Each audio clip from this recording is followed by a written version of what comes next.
Welcome, everyone. Thank you for joining us for today's CITI program webinar. Today's topic is Understanding ISO 14155 2020 Revisions, and it is presented by Liza Gordillo. First, let's talk about the scope and the purpose.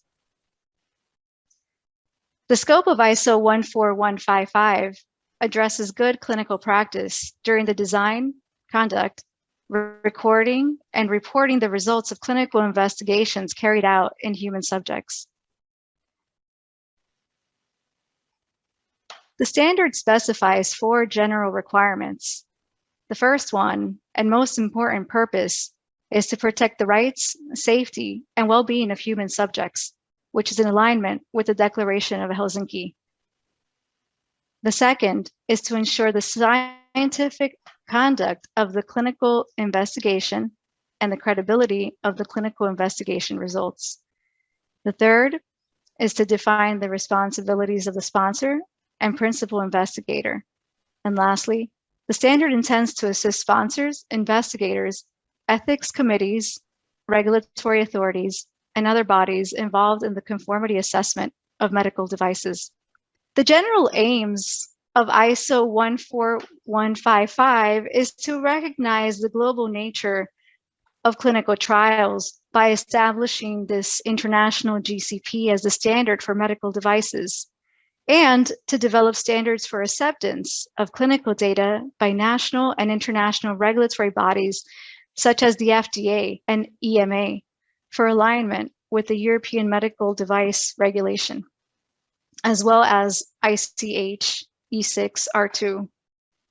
Just as a brief history, the first revision of ICH E6 was written specifically for pharmaceuticals in 1997, while ISO 14155 was written for medical devices in 2003. As the ICH was evolving, ISO 14155 was only just taking shape. The updates made to ISO 14155 in 2011 and 2020 are attempts to more closely align the concepts of GCP.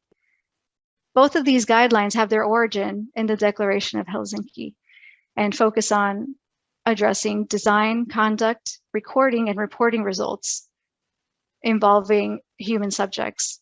Although ISO 14971 was already established as a normative reference in 2011, this new annex provides guidance for both sponsors and investigators as a framework to systematically manage risks.